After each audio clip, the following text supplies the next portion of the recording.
Let's blow this up.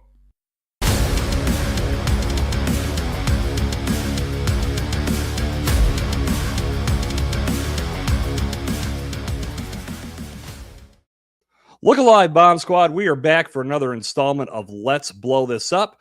I am your host, Jason Cercone. Damn glad to be back with you live and in living color here on Facebook, LinkedIn, and YouTube.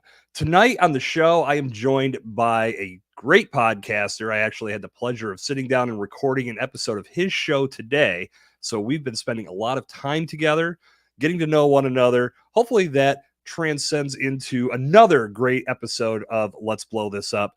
But Mischa is also the founder of the Influence Army. He is the host of the Table Rush podcast, or Table Rush talk show, I should say.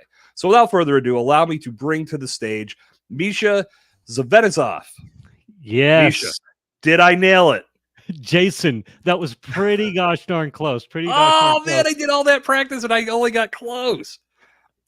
Hey, I totally butchered yours earlier, and you looked at me like, we are even. We're even. Well, like I said, I practiced. I knew. Oh, man. Oh, well, close enough. Mischa, it's a pleasure to have you here again. Welcome back. We got to stop running into each other like this. I know, right? I mean, we've practically spent the whole day together, Jason. I know. It's been fun. We've been traveling the world together, matching tattoos, all the good things. Right? Oh my gosh. Right. How fun was our interview though earlier when you were on my show? We just went so deep. Go ahead. Go. Yeah, no, I had a blast, my friend. I appreciated the invite. I got to say, this all came together, and this is a lesson to all you kids out there looking to get podcast guest appearances. Mischa reached out with a great pitch. We don't get to say that very often because so many aspiring guests don't nail that part. And because of that, they don't get the number of guest opportunities that they're seeking. But Mischa reached out, let me know why he'd be a good fit for my show, talked about what he would bring to the stage, and it was perfect. So I, of course, responded, said, let's talk. We got on a call, found out he had a good podcast too. All of a sudden, now we're guest swapping, and I didn't even realize it when you scheduled and I scheduled that we were on the same day. I just looked at it was last week. I was like, oh, hey, this actually works out real well. We're recording the same day. That's the ultimate guest swap. Yeah, right. I was at Funnel Hacking Live. If you've heard of Russell Brunson and that whole crew, yeah. Mm-hmm. I was at Funnel Hacking Live a few years ago, and JLD, Johnny Lee Dumas, I'm sure you're familiar with JLD. Absolutely. Entrepreneurs on Fire podcast, but he was speaking and he said a great way to do it is to send the invite and recommend that you do back-to-back interview swaps to maximize time. We just coincidentally did it, but he was like, yeah, just book a 3-hour block and just go back and forth. To me, that sounds like a little too much. I think I would be completely blown out if I did that, but I have done that before. I personally like it, and I think he's right because you do stay on the same wavelength. I think we also are okay in the fact that we did have a few-hour break to recharge our batteries before we went live here. Yeah. But either way, this all came together. It was very, very cool that you reached out.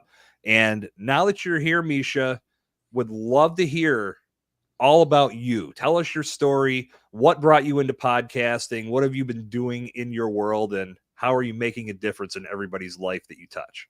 Oh, that's a great question, Jason. And I absolutely appreciate it because I am here to serve ultimately. And when I jump on a podcast like this or start to move through my day, I'm thinking, hey, how can I serve? What can I bring to the table?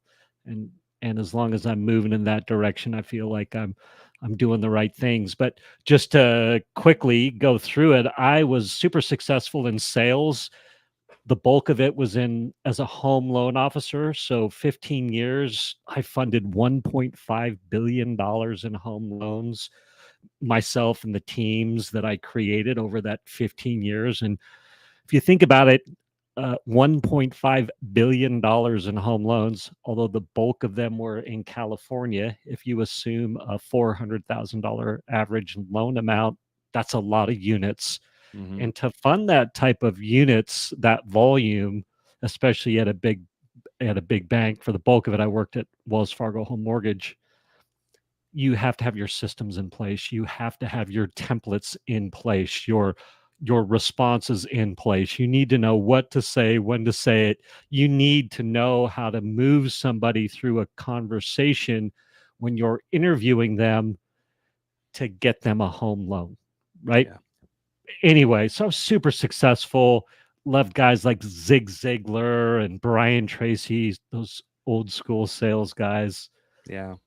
And they, what was so powerful about them, one of the things is they have service mentality, but they just talk about follow up, follow up, follow up, about adding value, all these sorts of things. Fast forward, went through a divorce,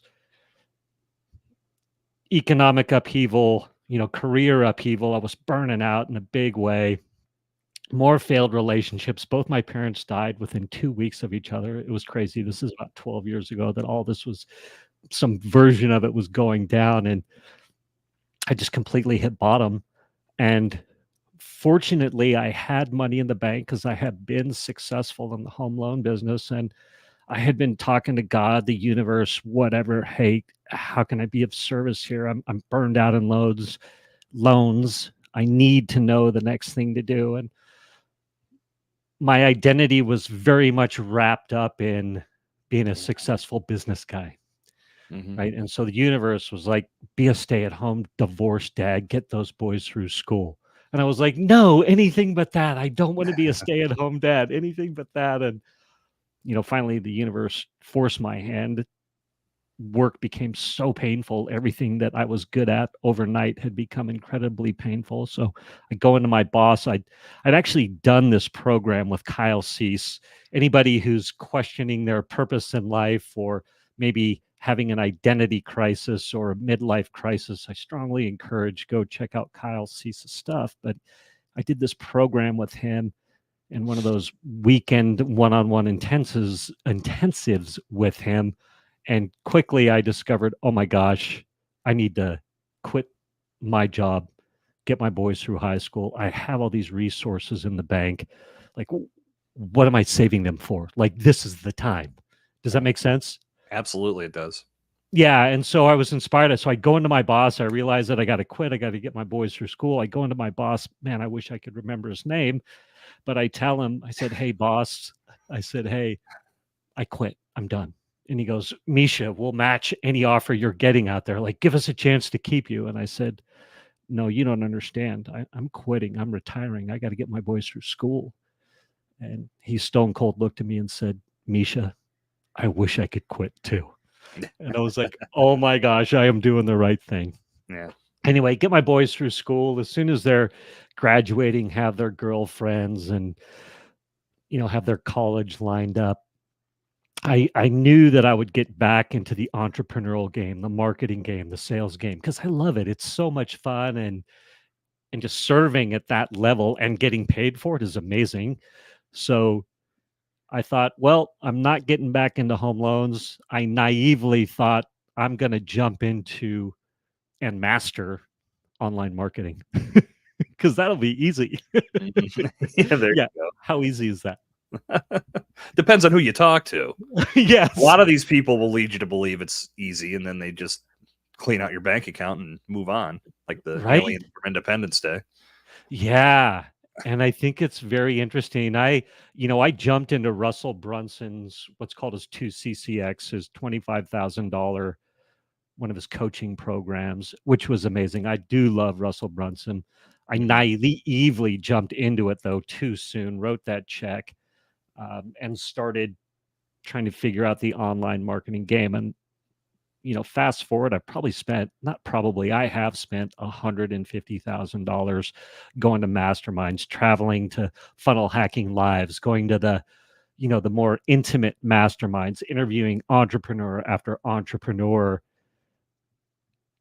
And I just put a lot of time and effort into it. And Mhm. it took me a bit, but I finally found a little niche where I was helping businesses, really people building online businesses. I was helping them get their customer video testimonials because I had interviewed thousands of people in the home loan business, and you have to be able to build trust quick. You have to be able to get to the point. Yeah. and you have to be able to create that safe place for people to tell you their dirty laundry, in effect, if there is any. Right? Have you ever had a For home sure. loan or had to go through that experience? I have not. I've been a lifelong renter.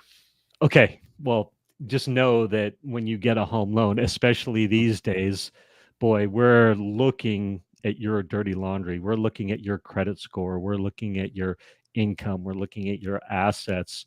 Mm-hmm. And so, how do you get somebody to give you that information, which could be raw? Because not everybody has perfect Sure. credit, for example. So, you have to be able to hold that space and say, hey, I'm not here to judge. I'm just here to get you in the box so I can get you in that damn house. Um, but anyway, where was I going with this? I want to stay on track. So I'm getting people's customer video testimonials, and I'm starting to have success. And I have what's called my 5-step. I have what's called my perfect video testimonial system, my 5-step system for getting your customers to gladly do your selling for you. And I have Nice. my customer story arc framework. So you have a customer that you've helped get me out, I'll interview them and make sure they tell their story. What happened? Like, what was it like? Well, I didn't, I was failing. Well, what happened? I met Jason at, I think you were just at an event recently. What event were you at recently? You Empowered told me. podcasting. Yeah. So they Yeah. would say, oh, I met Jason at Empowered Podcasting or Powered Podcasting. Well, great. Mhm. So what happened? I would just get the story and then edit it up nice and clean, get the results. And I still had wicked imposter syndrome, though, even though I was getting paid, even though I got flown to Ireland to interview people. I got Wow. flown to these. I would get flown to events. Really, what my niche became would go to events and interview the speakers or the cover girls or things like that. Mhm.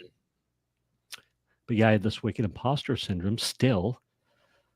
I wake up one day to an email from Stacy Oliver, who was my big client at the time, and she says, "Hey, Mischa, you're the only one who moves the needle in my business. I pay all these other people, and no one else drives revenue but you." And I was like, "Oh my God, I'm adding value." I had this moment of clarity. And have you Goodbye, ever been in? imposter syndrome. Yeah. Yeah, right? And so I was empowered all of a sudden. At the Yeah. same time, a friend of mine who has a show, it's called the Small Business Spotlight. It's here in San Diego, California. He has a massive realtor audience. And so he's like, "Hey, Mischa," he'd be telling me for about 3 months, "You've got to teach my realtors how to get their customer testimonials because they're dying for content. You got to teach them how to repurpose that Mhm, content." mhm. And we were talking about that earlier, actually with like Opus Pro, or what's the one that you recommended? Minvo. Minvo. Yeah. So finally I capitulate, or I relent and say, "All right, I'll speak on your show." So I get this email from Stacy saying, "You're killing it for me." And I was like, "Oh my God." Next day I speak on Ryan's show, coincidentally, and I crush it. And Yeah. I get this flood of engagement. It was a live show. And I had all these leads and all this stuff. And I was like, "Oh my God, I have to go on a podcast tour." Right. I was like, "Oh my God." Like, I'm horrified to go start spending money on Facebook ads. You've been in this business for a long time. How many people have you seen fail spending money on Facebook ads and social media ads, right? Oh God. Yeah. You can't do that without proper guidance. It's just flushing money down the drain. It is flushing money down the drain, and you have to have your messaging dialed in, and you have to have, you have to be dialed in. Oh Your yes. offer has to be smoking. Yep. Everything needs to be dialed in. Indeed. And yeah, and I had seen, after interviewing all these entrepreneurs, after traveling to all these events, spending $150,000, I'd seen entrepreneur after entrepreneur fail, fail, fail. Then the algorithm changes and someone's business is wiped out overnight, Mhm. right? You've seen that too, I'm sure. Oh, sure. Social media, just the face of everything, continues to change and bring new challenges to business owners. Right? And they have Crazy. it dialed in overnight their business dries up because the Mm-hmm. algorithm changes. Or Mm-hmm. what was the last major one was iOS, the iOS change, right? It wiped everybody, a Yeah. lot of businesses out. Yep. I literally saw multi-million-dollar companies that I knew the people, overnight those businesses were gone. And so I was like freaking out kind of, because I was like, I don't want to get into Facebook ads and all this. But anyway, so I had that moment of, I'm just going to go on a podcast tour. Clearly that's the way to go. Mm-hmm. And so I'm inspired, and all my sales background of creating sales scripts, like literally what to say when you're on the phone, or creating flyers, copy to get send the flyers out to get the phone to ring. I'm like, oh my gosh, I could just literally replicate all that and apply it to getting on podcasts. So I start creating all these systems, all these templates. Another gift I have is like finding people's contact information, right? So I was like, great, I'll use that too. So I'm creating all these templates, systems, processes. I do a post and I say, hey, everybody, I'm going to go on a podcast tour. I'm going to teach people how to get their customer video testimonials. In the meantime, I'm creating all these templates on how to go on a podcast tour, the scripts, everything you need. Who would want it just on a whim? And I get this flood of engagement of like, I want to go on a podcast tour. I want to go on a podcast tour. And I was like, oh my gosh, It's that is, real. it's real. That's the next step for me. So about a year and a half ago, after I did that post, I was like, at that point, I was like, I need to get profitable. I need to get an offer that's scalable, that I can grow. And I was like, guest speaking on podcasts, teaching people how to do that, that is a real legitimate offer that serves and is scalable, relatively easy. Or right? I mean, Yes and no. yeah, yeah.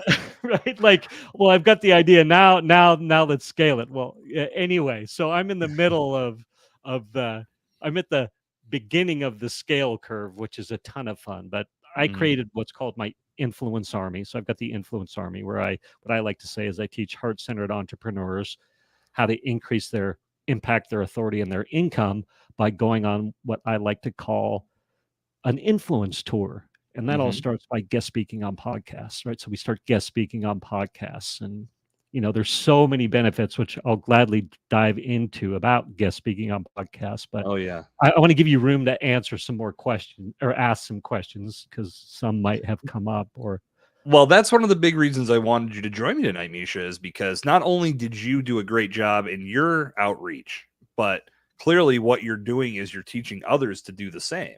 And in podcast guesting, there is so much value in being a guest, but you have to get there first. And that's where a lot of people drop the ball. And I mentioned that earlier. Your pitch was great, or your presentation. And let me ask you this, because I know if Bomb Squad members may know a gentleman by the name of Tom Schwab. He's the founder of Interview Valet. Him and I had this conversation a long time ago about, do we call it a pitch? Do you call it a presentation? Tom's very big on the term presentation. Now, I try to use both, but it seems like the accepted vernacular in our world is pitch. So I usually just find myself going back and forth. If I could find a mate or like a hybrid of the two, I'll throw that out there sometime, like a pitchertation. See, so you try to do these things on the fly and it doesn't sound right. it doesn't. Nevertheless, what do you typically call it a pitch, or do you call it a presentation, or do you have another name for the outreach? I call it a pitch. I just keep it Okay. simple, call it a pitch. And from my days in sales where you're pitching people, and I Yep. know I just do. I think there could be a softer, more gentle term, but it's like, let's just cut to the chase. I'm pitching you to get on your darn show, right? So when people come to you, clearly they've seen value in how you can help them get those guest appearances. Yeah. Now, I would have to assume that one of the big things that you are training on is that pitch and teaching Yes. them how to do this right. So where does that begin for you? What are you telling your potential customers, clients, what they need to do in order to land that spot? What should their pitch look like? Where do you begin that whole process? Yeah, that's such a great question. And I think, how do I want to talk about this? I think I'd like to start with with the audience and the amount of shows that are out there for people to speak on. Is it okay if we start with that? Let's do it.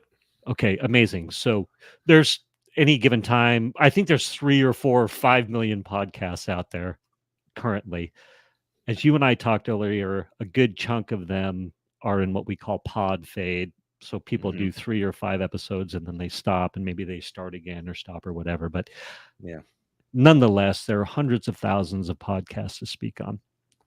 And I think when people first hear about going on a podcast tour, they think, yeah, of course, I want to speak on Joe Rogan's podcast. And you and I spoke to that earlier. Like, yeah, who wouldn't want to speak on Joe Rogan's podcast? Sure.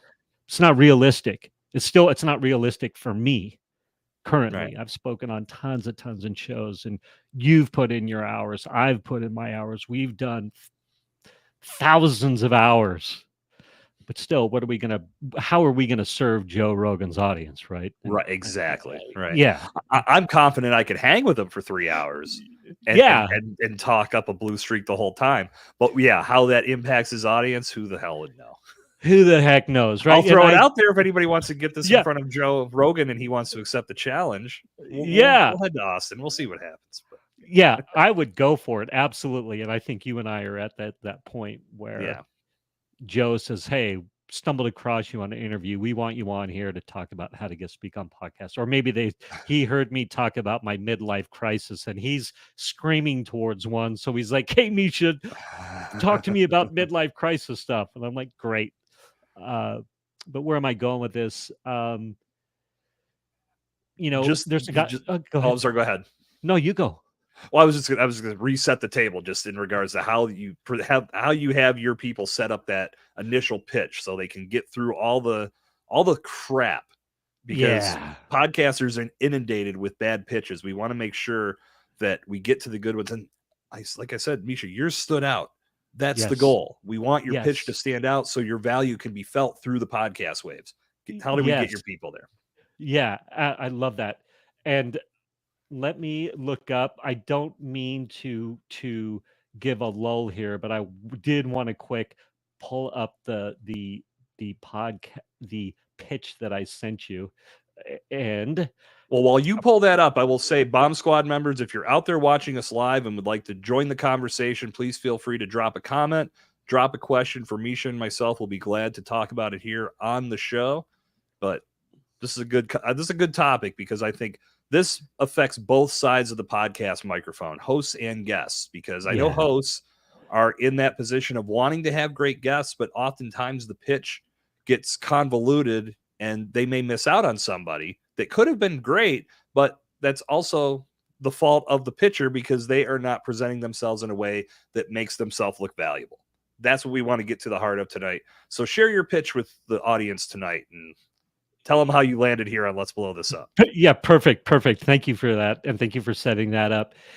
So quick, there's a gentleman out there, Ron Story Jr. Anybody who wants to guest speak on podcasts should Google him, learn from him.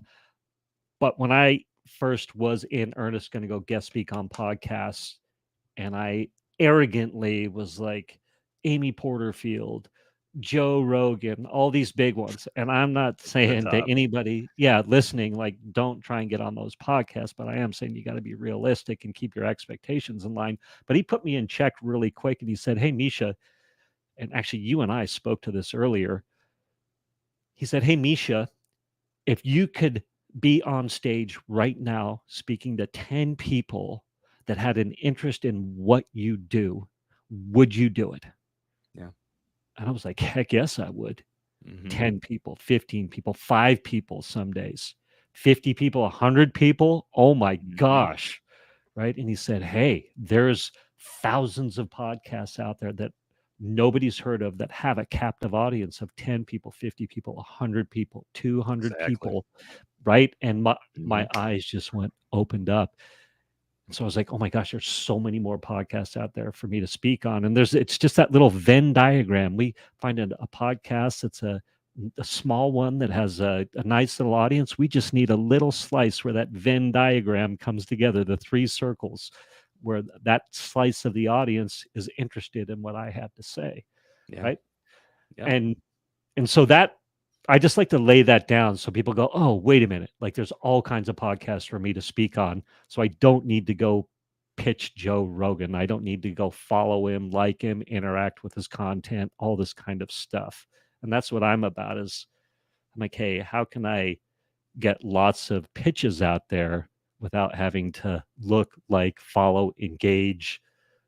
It's not realistic. 5-star, listen to all your episodes. It's just not realistic if I really Right. want to speak on a lot of podcasts, right?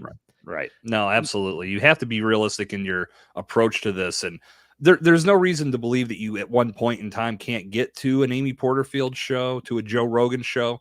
But I think the likelihood of landing a guest spot on one of those shows is going to come from the fact that you've been on hundreds of other shows, proven that you are in demand, you know what you're talking about. They're big enough that they're going to reach out to you because they know you can bring value to their audience. I know Amy Porterfield has a process where you can apply. I think I don't know about Rogan. I wouldn't think. It doesn't strike me as a type of show where he's like, if I were to go apply, my story would be so enamoring to be, oh yeah, Jason Sircone, come on down. They'll have you Yeah. on right after The Rock. Right. I don't see that happening. Right. But Or it's just again, but if I were to even try to do that, it would be a lot easier to say I've also been on 250 other shows, including A, B, C, D. Maybe that makes them perk up a little bit. I don't know. I think we're living in fantasy land right now. But yeah, the idea is that you aspire to get to those types of shows, but you don't want to start there because if you start at the top with no foundation, you're just going to fall flat. You need to build up your skill set and get accustomed to telling your story. Then you're going to be in a better position to make an impact when you get to that level of show. that's exactly right. And we can have success and build our business and develop amazing content and have repurposable content, SEO or search engine optimization rich content, build a lasting body of content Yeah. that, in the meantime, I think this is a wake up call I had, and we'll get to the scripts here in a minute or the templates to email to get on a show. I had this moment where when I was first in earnest emailing people to get on podcasts, let me find it for you. There's just going to be a lull. You can email it out or you can cut it out. But I had sent an email to the Empathy Edge podcast. I'm looking at it right over here. So if I ever am looking away, everybody, it's because I'm looking at a different screen. But I emailed her the Empathy Edge. This was November 30th, 2023. And I started speaking on some podcasts and was having some success. And she replied back to me.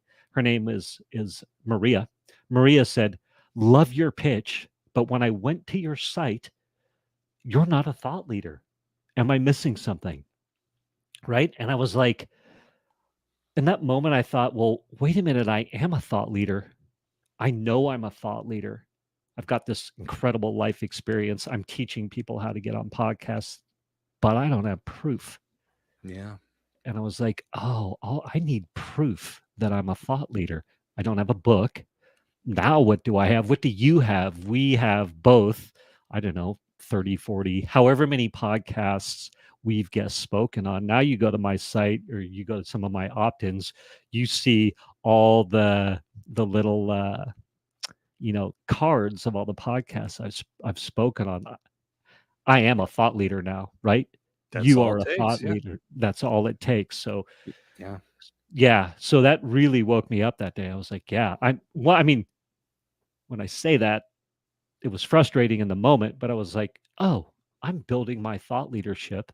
I re-pitch her again today. She goes to my site and she's like, oh, he's a thought leader on this. I want him on my show. Right? Does it make sense? Makes perfect sense. That social proof is huge. The more guest appearances you make, the more opportunities you have to put that social proof in front of people. That's why I never will understand, and I'm sure you've encountered this as well, Mischa, the podcast guest that does nothing with the content once it goes live. I don't understand that at all, and I never will. And I think it's a huge missed opportunity. If you're not taking that content and putting it on your website or using it on your social media or even getting the raw video from the recording and making your own clips, this is content that your people can consume and further their trust in you. It's going to reaffirm that they've made the right decision to pay attention to you, to patronize you, to be a brand advocate for you. Yeah. I don't see why. I mean, the mentality has to be, I'm going to go on this show. I'm going to make such a big impact that all I need to do is show up and that audience is going to do the rest. And that host is going to do the rest for me. That's only one piece of the puzzle. And even if that did happen, let's just say you make a guest appearance and it's a show where the entire audience falls in love with you. The host endorses the hell out of you. They tell everybody they need to check you out, and they do.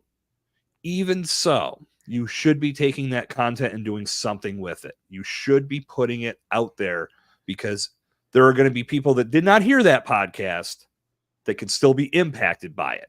And ultimately, that's going to reaffirm their belief. And maybe then they go listen to the podcast, and now you're reciprocating because that podcaster is getting a new listener. There's plenty of ways to work together. It's collaboration on every level. On every level. It can't be one-sided in this space, or else it just doesn't work. Period. It doesn't. Yeah. When I started, every interview I go on, I ask, can I get a copy of the raw video? I actually didn't ask you at the beginning of this one, but I'm assuming you're going to give it to me. I know I've got access to it. Well, there's you want $10. me to chop it up. I charge $10. So no, you definitely get. Well, Lindsay Phillips and I talked about this on a couple episodes back. Same thing. She's very big in helping her clients repurpose content. They're all guests, and the first thing they ask for is that raw video, because they want to make their own clips and do their own thing with it. I believe it. I've talked to others that don't, because they feel like it's going to damage their brand. For me, I would love to have more people be that engaged with what we've created together that they're willing to create their own content and put it out there. It's Absolutely. bring more eyes and ears to my podcast. It seems foolish to pass up that type of opportunity, because many guests don't go to that extent. Absolutely. I'll tell you what, too, when I started repurposing my interviews into those little clips and splashing them on LinkedIn, I splash them across all social media. LinkedIn's currently my favorite place to play right now. I just think LinkedIn is the least doom scrolly of all the social media And sites. I do like how you could do it like Reels now. You put your video in, and you can scroll through other videos in that same feed. I do like how they've added that. That looks great. Yeah. So I noticed a definite uptick in people saying yes to me and my pitches because they find me on LinkedIn. So many of us podcast hosts are on LinkedIn. And so a natural place to go is, someone gets my pitch, what are they going to do? They're going to look me up really quick. And if they look me up on LinkedIn, they're going to see social proof of tons of clips. I post a clip almost every day of some podcast that I've been on, or someone's been on my show. So there's that social proof out there. That is so powerful. Really, that's what I think was one of the key things we're looking for. So yeah, people who aren't repurposing the interview content when they're guest speaking, that's insane to me. I'm like, that's why you're doing this, Oh, no question at Yeah. all.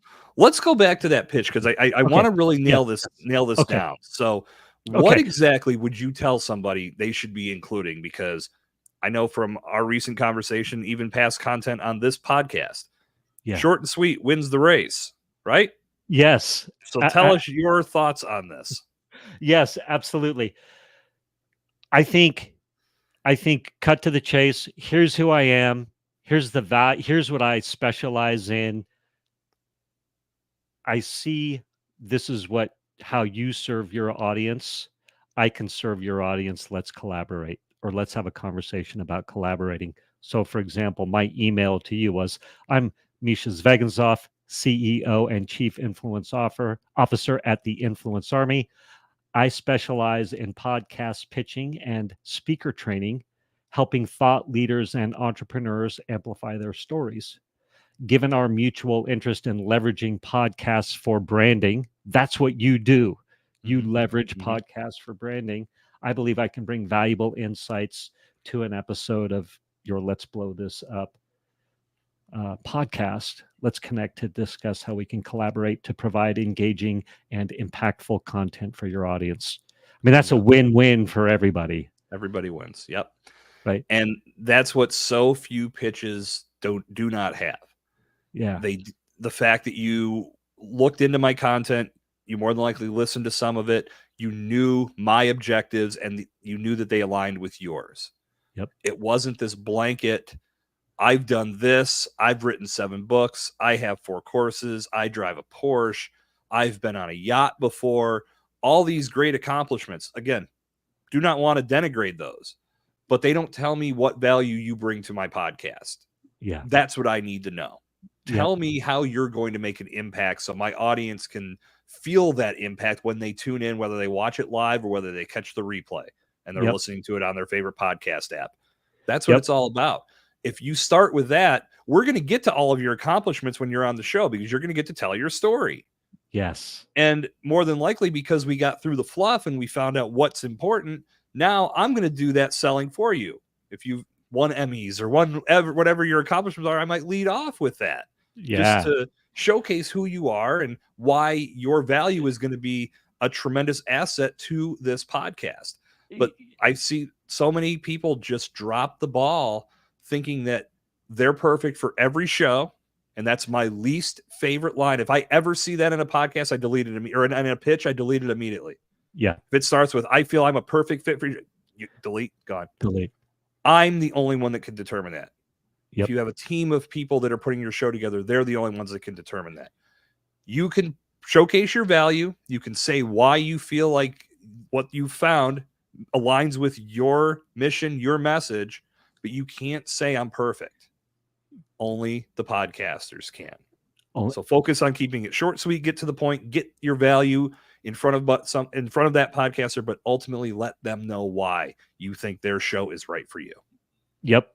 And I'll tell you, everybody listening, watching, so check this out. You can anticipate a 1 in 10 response rate from the emails that you send out to guest speak on a show. And those responses are yes, just a straight up yes, here's my booking link, which is the rarest, right? Yeah. Let's be real. It's the rarest.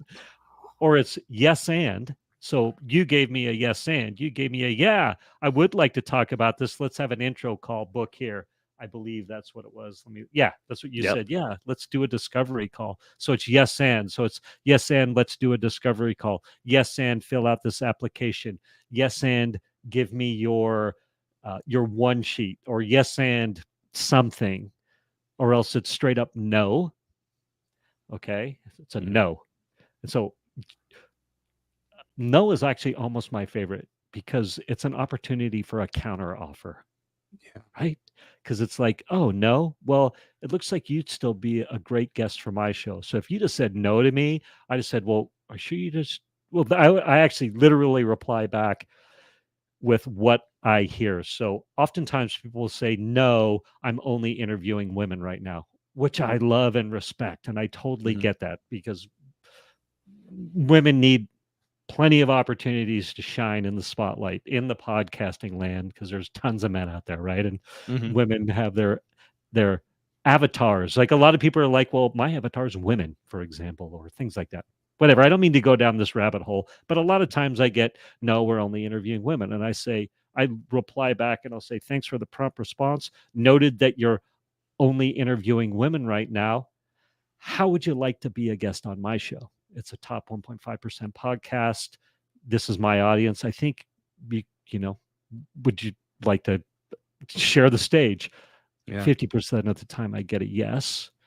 And as a podcaster who's trying to find valuable content and collaboration opportunities, like that's it. That's the start of that collaboration, right?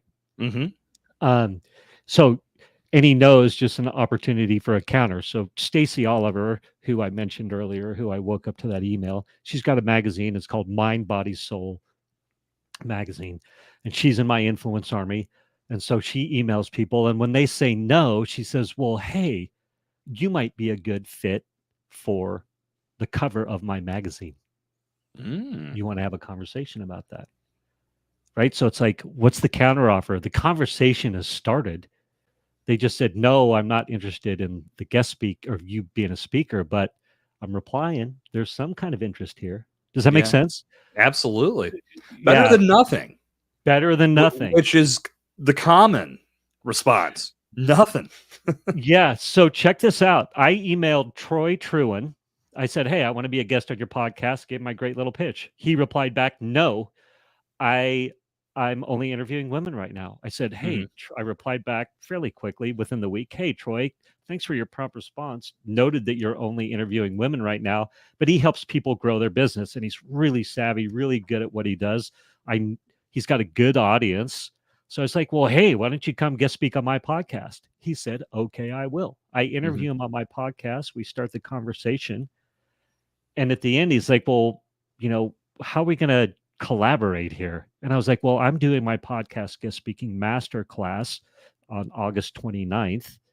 Would you be interested in sharing that with your email list?" And he said, "Yes." And Hmm. so he sent my podcast guest speaking master class to his email list of however many thousands of people. And now I've got people from his list. My list is growing. He's stoked because I'm serving his small business owners on how to get the word out there, Yeah. right? So Yeah. that's so ton of opportunity if we just open our minds a little bit. Um, Last thing I'll say about that, the fourth response is literally no response. So you Yeah. email somebody and you get ghosted or you hear crickets, right? What Yeah. I tell people to do then is just in 3 or 4 days, if there's been no response, literally just resend the exact same email. Just hit reply and say, "Hey, I'm just making sure you saw this pitch I sent you earlier." Mhm. Copy and paste the pitch. And then Right. and then 1 out of 10 of them will say, "Oh yeah, I was busy raising my kids," or or whatever. Or "I whatever. meant to get to this and I Yeah. am interested." So there's that. I want to give you room to ask some more questions, but I want to tell everybody of a super simple pitch that they can use that works great, where they literally don't need to know anything. So if you have a question, fire, or I'll tell you the pitch that will work every time. We'll tell this pitch because I'm assuming this is the good one, and it will lead into my follow up. Okay, good. It will lead in perfectly. Okay, great. So I'm like, hey, you don't even need to know what you want to talk about, and you can guest speak on podcasts and you can get on a show. And so I've got what's called my guest speaking roadmap. So I'm like, start finding some shows, find their emails, which I show people how to do that. And then I'm like, here's a simple pitch that you can send. So I'm going to give it to you. Everybody watching, listening, get your pen out. And I'm clicking on it, my email script, which is on the guest speaking roadmap. This pitch works. People don't believe me, but it works. Are you ready? Fire away. Okay. Jason, I found your podcast. You put the name of your podcast and you have a great show. Are you looking for an interesting guest to be on the show? If so, what are the next steps? Thanks, Mischa. Ron Story told me this. It's crazy. That's gotten me on more shows. Whenever I'm like in my head about what to send, I'm just like, Well, hey, go ahead. well, what I love about that is it just starts a conversation. That's where the value is. It's not in me having to read the book that you're sending me, or as I like to call it, the obituary that is everything you've ever accomplished in your life. When we're actually leading into a conversation, you're going to tell me the most important things, or I can ask you those questions. I'll know you've got interest. What do we typically do when we meet somebody new in today's day and age? Jump on social media and we look them up. We see what they're Yes. doing. So we can determine from there without having to read a book whether we want to take that next step. Personally, if I got a pitch like that, I would at least reply and talk about what the next steps might be. That's it. Yeah. Like Yeah. that to me, that doesn't have to, I'm not getting overwhelmed with all of the bullshit. That's what we get so much of. And I think a lot of people, they get lost in this thinking that there is only one way to present themselves and it's got to be everything. But can you imagine if you went on a first date with a girl or a man, depending on your sex, and you just divulged every detail about yourself on the first date? I don't think you'd get the second date. It's equivalent to not getting the podcast guest appearance because they're like, what the hell? Oh my God, this is like information vomit. No, thank you. Pay Right? for me. It's like, ugh. So I keep it it was short and sweet. I like that pitch a lot. I think it's very reminiscent. There's a big sales person out there who's making millions of dollars and making his rounds on social media named Jeremy Miner. And I had grabbed his ebook. It's great stuff, but it talks about how you should communicate with people that don't follow up to your sales emails. And he yeah, said so many people are in that mindset of just following up to see if you have any more questions. We really want to work with you, blah, blah, blah. And it just lowers your status. His email is just like yours. It basically says, I've followed up a few times, but haven't heard anything back. Where do we go from here? That's your email. yeah, Short and sweet. Get the conversation started again. yeah. I'll tell you, you spoke on Diane Helbig's podcast. I can't remember the name of it right now. Do I you think it's remember the name of accelerate it? your business growth. Yes. So you accelerate your business growth. Yeah, I was Mhm. looking at you've got your list on your, which I think is amazing. You've got your you've got your little pitch deck, the Yeah. 5 card deck, whatever you're calling that. It's like a I one don't think I sheet, really named it but yet. cooler. It's Yeah. like a one sheet in a presentation format, so it's more spread out. I'm gonna put, like I told you, I still didn't do this. I was busy doing other things. I got to put it on my website, on Yeah. my guest appearances page, so people can see it. But I will. All right, I promise. I'm gonna do that tonight. Yeah. Yeah. Yeah. So I was looking at it. I saw you spoke on Diane Helbig's podcast. I spoke on our podcast. And this was, I don't know, a couple months ago, but I literally Mhm. sent her that pitch. Diane, I found what's her podcast name again? Accelerate your business growth. Diane, I found your Accelerate Your Business Growth podcast, and you have a great show. Are you looking for an interesting guest to be in your show? If so, what are the next steps? Thanks, Mischa. She replied back, yeah, who is it? I was like, me. What do you want to talk about? Here's an idea. Okay. I mean, it was like, There you go. bam, there you go. Right. So, So I said I had an interesting follow up. It's kind of obvious, but I have to ask it anyway because you're a please. podcaster. You have a show that's globally ranked 1.5%. So you over 700 episodes. I'm anxious to be one of those 700 when it comes out. What's the worst pitch you've ever received? Oh my gosh. I The books are the worst. I'm actually getting a flood of them right now. I save them. Here I have I have let me find them. Cold outreach. I'll see if I can find them. I get the books. I get the books. The books are the worst. The books are the worst. The ones where they have done literally zero looking at who I am and what I talk about, those are the worst because it's so easy to spot right out of the gate, and it's the same line. Hi, Misha. It's just that template, and it's horrible. Mhm. And where am I going with this? Sorry, too. We were talking earlier when you were on my show about the ums and likes and the horrible gaps in time. And now I'm doing it, stuttering and fluttering. I want to find my cold pitches because I've saved them. I save them all, and I was going to tell you the ones that I like versus the ones I don't like. So maybe ask me another question while we're talking here, and I will find. Well, while you're looking that up, I know I've shared this before, but it really speaks to the ignorance that many people have when they go through this process. I had a PR firm. It was a one person show, or maybe he had a small team, but he reached out to me, and it was this pitch that gave me the obituary nickname that I've given to a lot of pitches, and I've told other people that they love it, and it is what it is. It just in reading it, I didn't want to have a obituary in front of me, but as I was reading it, it was just thing after thing after thing after thing after thing. And the bottom, I was like, do I send flowers here? Where do they go? Like, what am I reading here? There's nothing. My podcast wasn't even mentioned. It was Yeah. just this list of things. And finally, I just responded and I said, listen, this person seems very accomplished. However, you've told me nothing about why she would be a good fit. So you need to tell me, why do you feel she would be a good fit for my show? And what are we going to talk about? You've given me a lot of stuff here.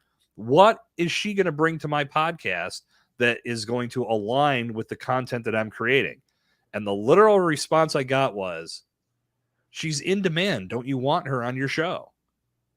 something to that effect. I guess using Yeah. literal there is wrong, but I'm like, no, I No. don't. So I responded and said just that. No, I don't. Because again, even though I've asked you and told you exactly what I need, you still didn't do it. That Yeah. tells me you've done no research. And this same email probably went out to 100 other podcasts where you're going to maybe get 1 or 2 guest appearances. You're wasting your time. You're wasting everybody's time.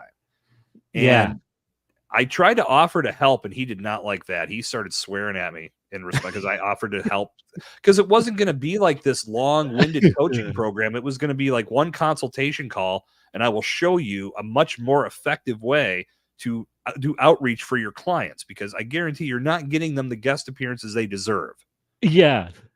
That for me was my worst, only because it was just, I mean, I've had some that have been so off the wall and so far removed from what we do here on this show or any show I've done in the past.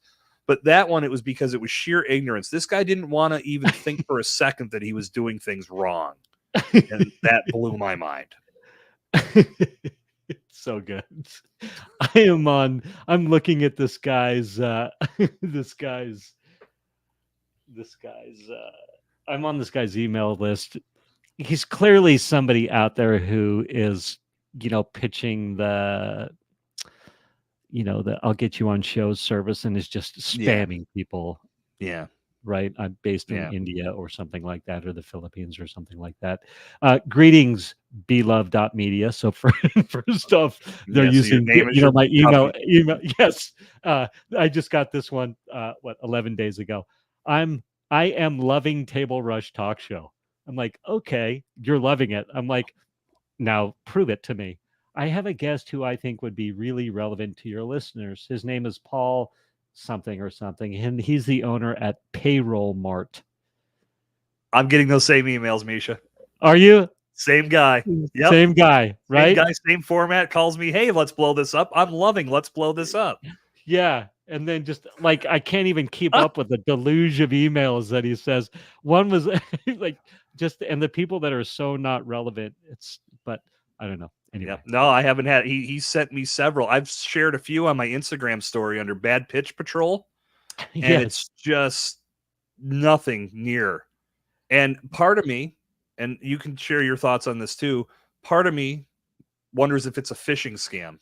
Yeah. That's why I won't reply, because it's so spammy that I'm worried that if I reply, my info is just going to get leaked out to more nonsense like that. Yeah, that's a great point. So just letting it roll until it eventually stops. I can hit delete just as easily as he can hit send. Yeah, I actually haven't gotten one since the 26th. Same with me. I'm like, I am not replying to this guy. What I was going to do is, for the people that spam me and it's clear, I have a boilerplate reply where I say, hey, yeah, I'd love to have him on my show, book here, and I've got $1,000 fee, and I'm like, hey, it costs $1,000, but here's what you get. And that usually quells the madness. Because I'm not charging people to be on my show. Like, I brought you on my show. We're collaborating. We're going to do something together. I imagine we'll work together in the future somehow, do something fun, whether that's an email swap or who knows what it is. Yeah, for sure. I know.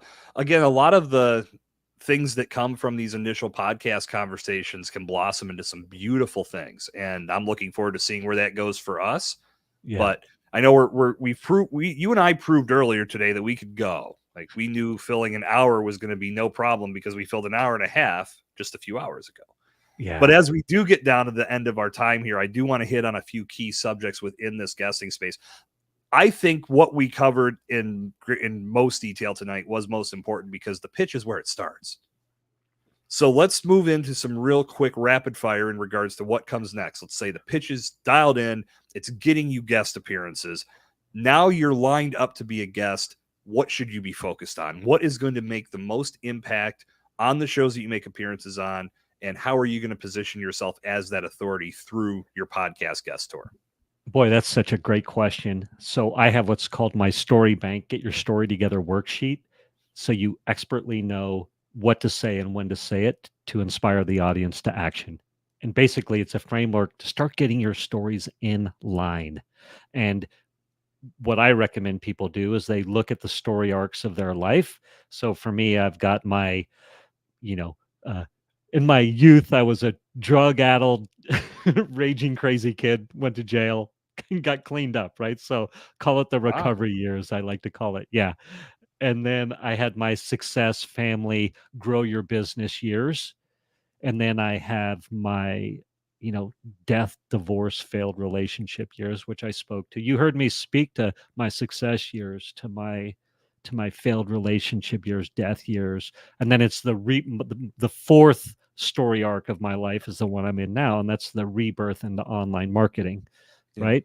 And then gather your stories within that, and the stories within your story arcs are, for me, it's your personal stories. So I've talked a little bit about that. I was burned out, da da da da. Then it's your impactful people stories. So who are the people that are impactful in your life? I've talked to Russell Brunson. I've spoken to or about Russell Brunson, Ron Story Jr., who else? Kyle Cease, right? Like, Mhm. have those stories in line that you can speak to.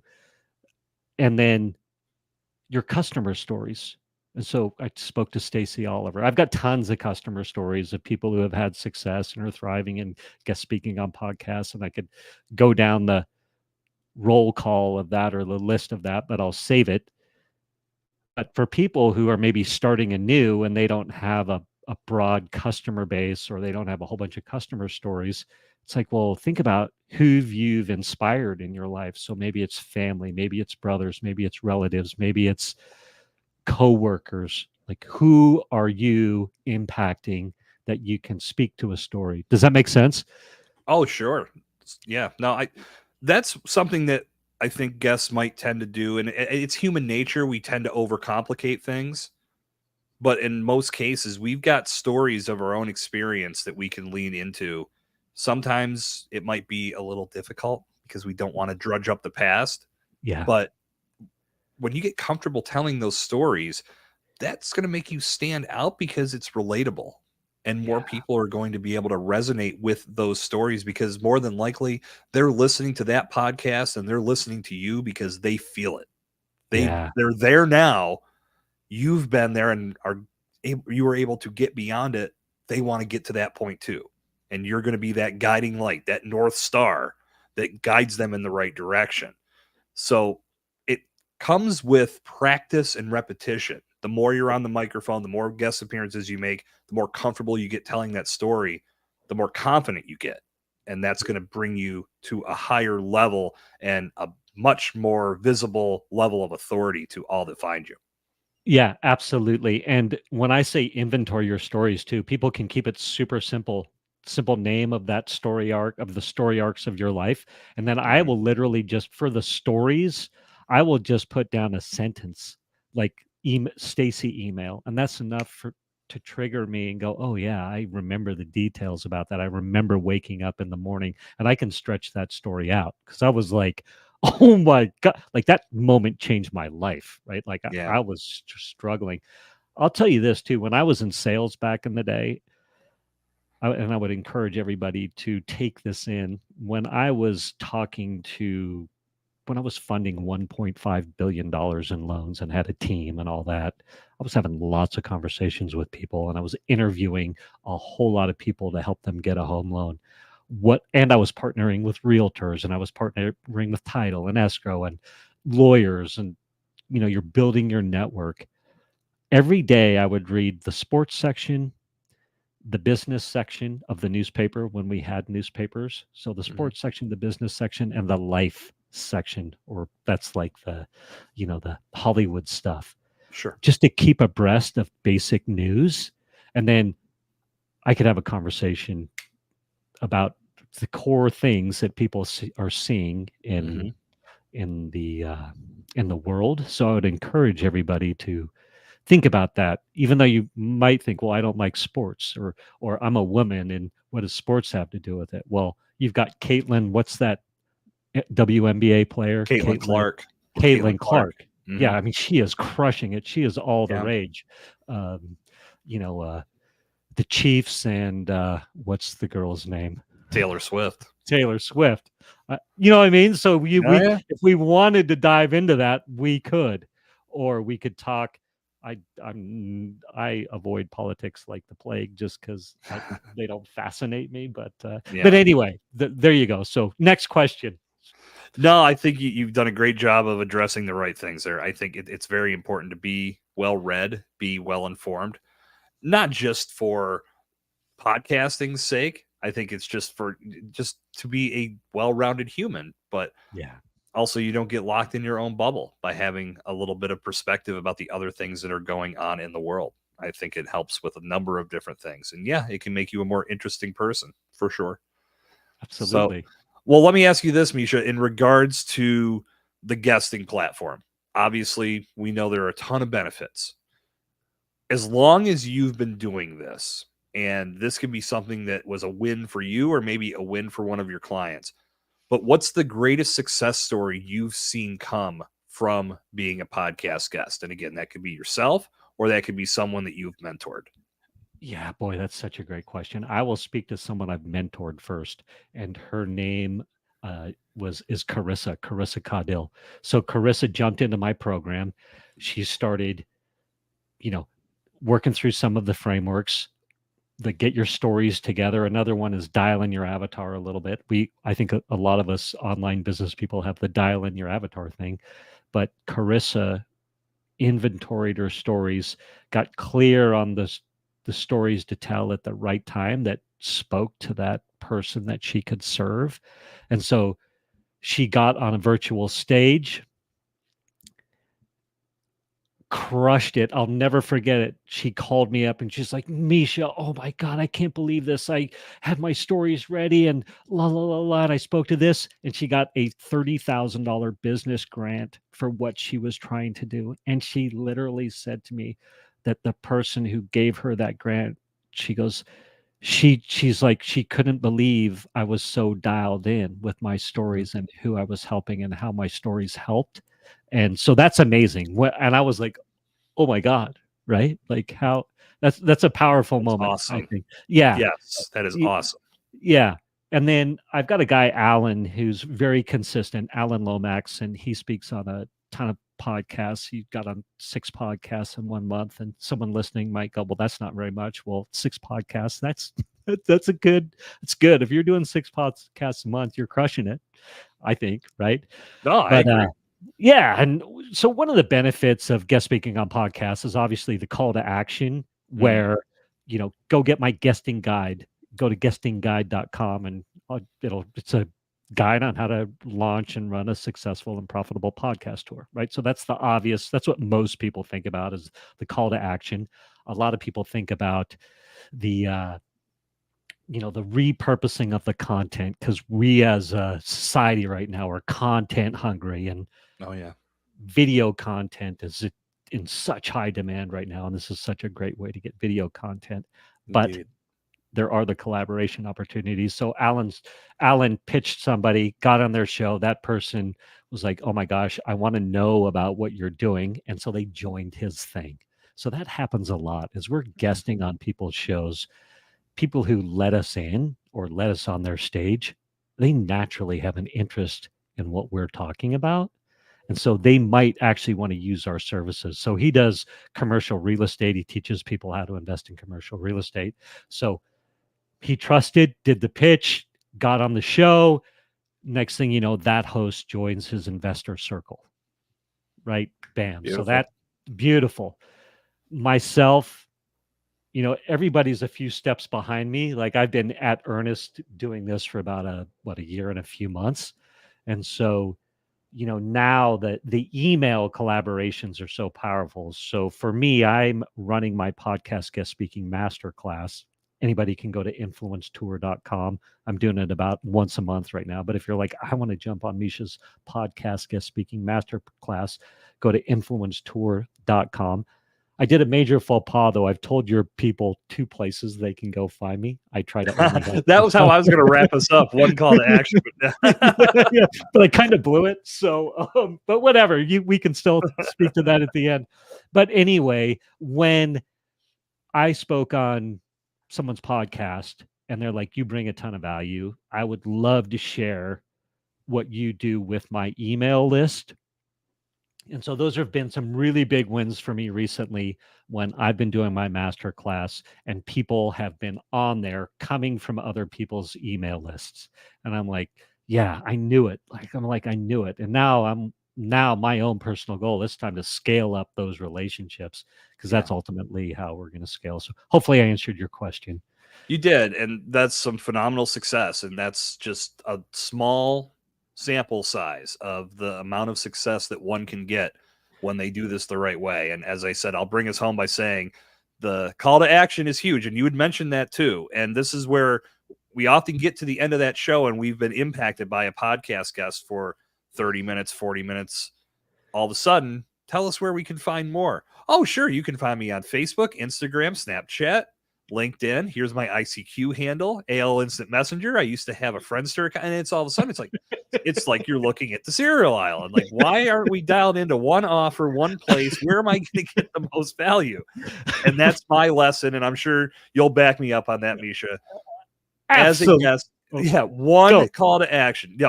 One call to action. Make it impactful. Where do you want people to go? And that's how I'm going to set the table for you, because first off, I want to thank you for joining me tonight for this episode of Let's Blow This Up. And I want you to share the one place where our listeners in the Bomb Squad can go to continue to get value from you. The stage is yours. Thank you so much. So I would encourage everybody to, if they want to know more, or you're knowing you want to start guest speaking on podcasts, the bulk of what I've talked about and more is in my guesting guide. So you can go to guestingguide.com, guestingguide.com, guestingguide.com, and get my free guide on how to launch a successful and profitable podcast tour. It's my ultimate step-by-step guide to prepare, launch, and execute a successful podcast tour. There's a little more headlines and sub-headlines in there, but you get the idea. Guestingguide.com. Well, as always, I'm going to make life easy on the Bomb Squad. That link will be in the show notes. I'll even throw in the other links that Mischa mentioned earlier. We're going against the grain, but you've been a tremendous asset to the show tonight, my friend. Again, living proof that podcast guesting and treating it with the respect that it deserves can do great things. It's been a great day collaborating with you across the board. Looking forward to your episode going live with my appearance. This will be live in audio format on this coming Friday, 2 days from where the live stream is taking place. Find it on your favorite podcast app. And as always, Let's Blow This Up happens every Wednesday at 7 o'clock p.m. Eastern Standard Time on Facebook, on YouTube, and on LinkedIn. Next week, I'll be joined by the one and only Anna Xavier. Anna is a force of nature in the podcast space, and she's bringing so much value to the show. I can't wait to tap into that. So make sure you've got it bookmarked, marked on your calendar, tie a string around your finger, whatever it takes. Remember, every Wednesday, 7 o'clock p.m. Eastern Standard Time, we go live with Let's Blow This Up, and we'll be doing that again next week. Mischa, thanks again for being here, and everybody in the Bomb Squad watching live, thank you for being here as well. Until our paths cross again on Let's Blow This Up, my name is Jason Sircone, and until next time, stay explosive. We'll see you next week. Thank you, Jason.